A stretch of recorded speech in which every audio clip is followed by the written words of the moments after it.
Assalamualaikum warahmatullahi wabarakatuh. Perkenalkan, nama saya Azia Rizka dengan NIM 211330111 dari Prodi D3 Akuntansi. Saya akan menjelaskan tentang teknik penulisan tugas akhir dengan dosen pengampu Bapak Hakadri Fitra, SE, MMAK. Baiklah, yang pertama, teknik penulisan tugas akhir. Teknik penulisan tugas akhir merupakan suatu karya tulis ilmiah yang berupa paparan tulisan hasil observasi, praktik kerja, atau penelitian terapan sederhana. TA disusun berdasarkan hasil penelitian yang mempunyai ciri-ciri berikut. Yang pertama, harus ada permasalahan yang didasarkan pada pengamatan lapangan dan atau analisis data sekunder. Kedua, judul tugas akhir dipilih sendiri oleh mahasiswa atau ditentukan oleh dosen pembimbing. Ketiga, mengikuti tata tulis karya ilmiah dan ketertiban metodologi. Keempat, ditulis dengan bahasa Indonesia yang baku atau bahasa lain yang ditetapkan oleh program studi. Yang kelima, di bawah bimbingan secara berkala dan teratur oleh dosen pembimbing dengan mahasiswa.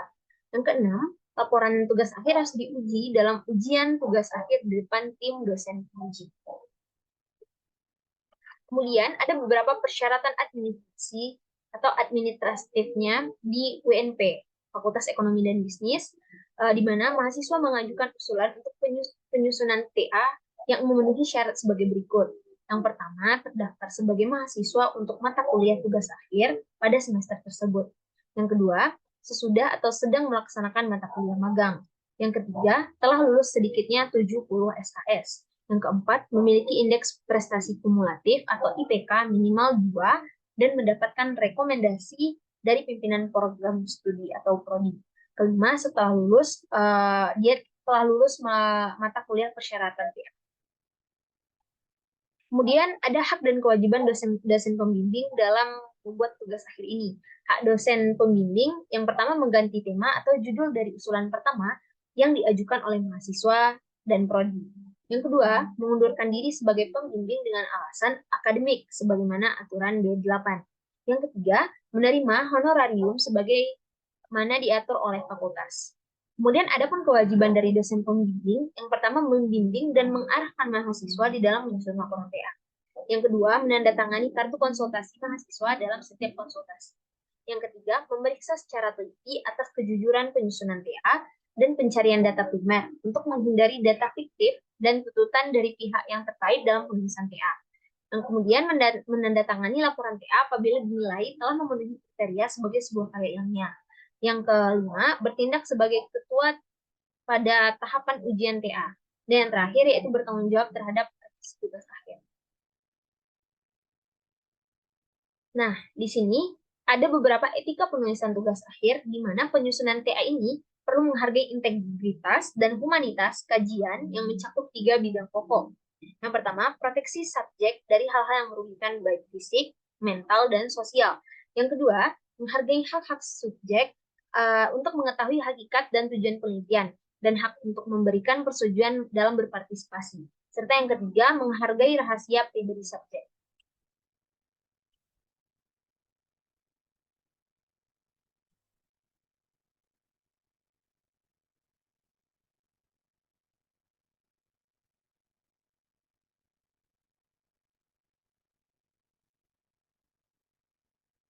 Dalam penyusunan tugas akhir, terdapat sistematika penulisannya, di mana yang pertama ada bab pendahuluan, itu terletak pada bab 1.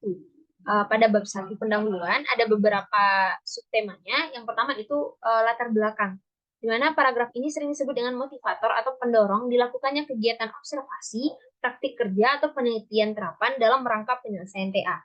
Kemudian kedua, perumusan masalah, di mana perumusan masalah ialah aspek abstraksi dan pemilihan yang tepat terhadap aspek-aspek tersebut.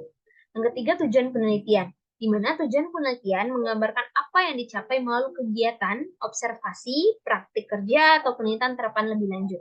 Yang keempat, manfaat penelitian, di mana paragraf ini menjelaskan tentang manfaat kegiatan observasi, praktik kerja, atau penelitian terapan yang dilakukan yang dikaitkan dengan manfaat praktis kegiatan hasil kegiatannya. Yang kedua ada bab tinjauan pustaka, itu pada bab kedua, di mana pada tinjauan pustaka ini menjelaskan teori-teori yang relevan dengan kegiatan yang diobservasikan atau dilakukan, serta masalah-masalah yang juga yang diteliti. Tinjauan pustaka ini dapat pula berisi uraian tentang data sekunder yang diperoleh dari publikasi baku, misalnya job title, publikasi ilmiah, atau hasil penelitian pihak lain yang dapat dijadikan pertimbangan, dan kaidah-kaidah teoritis serta asumsi yang memungkinkan terjadinya penalaran untuk mengkaji kegiatan kerja yang diobservasi, dilalui, atau menjawab masalah-masalah yang diteliti. Kemudian bab 3 yaitu pendekatan penelitian. Metode pendekatan ini merupakan suatu bentuk usaha atau tahapan yang dilakukan untuk mencari dan mendapatkan jawaban atas masalah yang diajukan berdasarkan perumusan masalah dan tujuan penelitian. Pendekatan ini tuh digunakan harus disesuaikan dengan bentuk tugas akhir yang dibuat. Bab ini tuh terdiri dari pertama bentuk penelitian tugas akhir, yaitu paragraf yang mengungkapkan secara ringkas tentang bentuk penelitian yang dilakukan dalam TA. Yang kedua, lokasi dan waktu penelitian, yaitu menguraikan tentang kegiatan lokasi tugas akhir ini, di mana kotanya, atau daerahnya, atau nama perusahaannya. Yang ketiga, yaitu rancangan penelitian, di mana pada bagian ini dilakukan sebagai bentuk TA yang dipilih sebagai topik, di mana dijelaskan jenis penelitiannya, tahapan prosedur penelitian, serta objek penelitiannya secara teknik analisis. Kemudian yang pada bab 4 yaitu pembahasan. Yang pertama itu ada profil perusahaan. Di bagian ini kita berisikan sejarah singkat tentang perusahaannya, lokasinya, struktur organisasi, bidang kegiatan atau usahanya, serta informasi yang terkait dengan objek penelitian.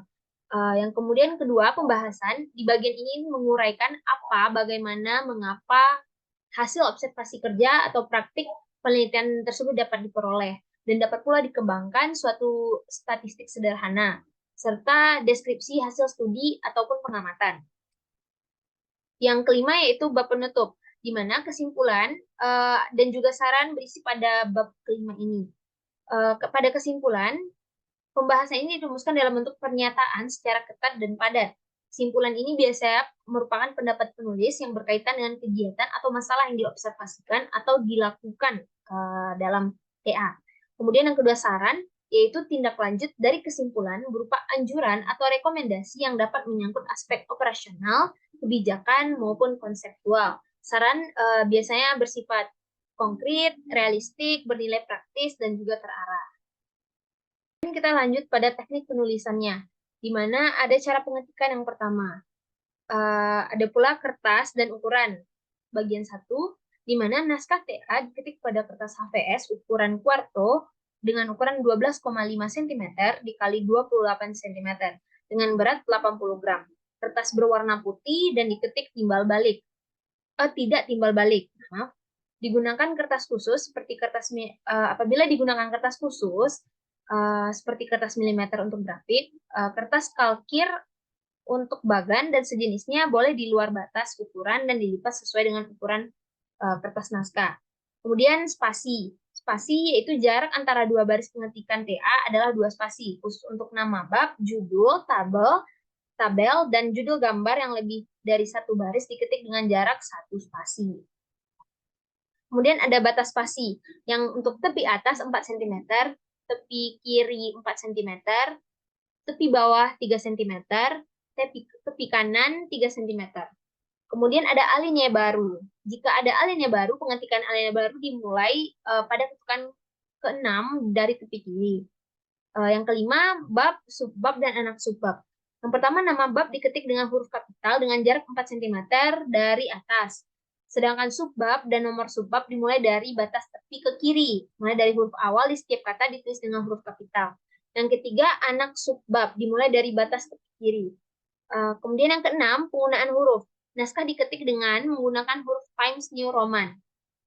Ukuran 12, sedangkan untuk tabel, dan gambar yang besar, maka ukuran huruf dapat diperkecil sesuai dengan kebutuhan.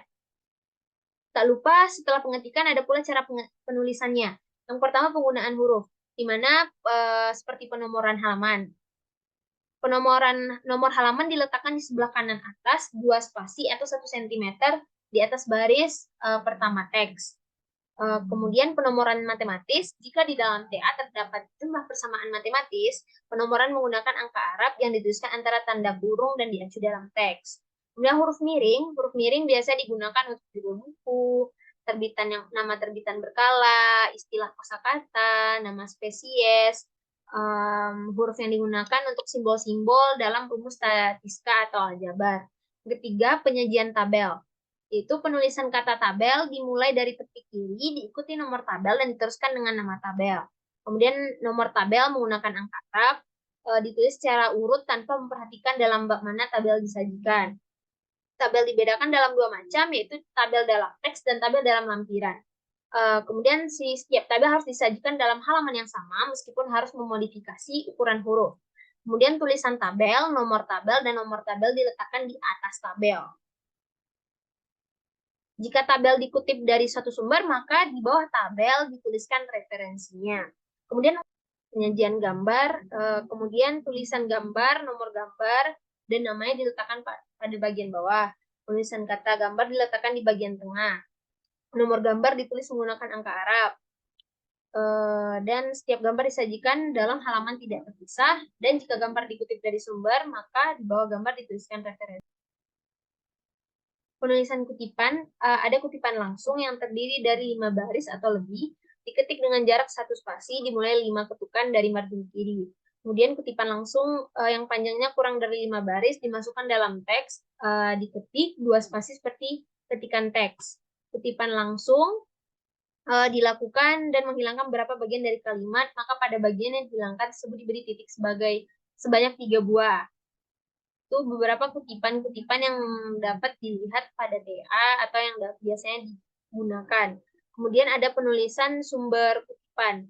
Biasanya semua kutipan yang ditulis dalam TA harus dilengkapi dengan sumber kutipan yang ditulis tahun terbit, nomor halaman yang dikutip. Kemudian ada penulisan daftar pustaka, di mana penulisan daftar pustaka pada sumber bacaan yang digunakan dalam LTA harus dituliskan secara lengkap dalam daftar pustaka dengan mengikuti aturan-aturannya, dengan ada judul buku yang miring, mulai dari nama pengarang, tahun terbit, judul buku yang ditulis miring, edisinya, kota penerbit, dan nama penerbitnya.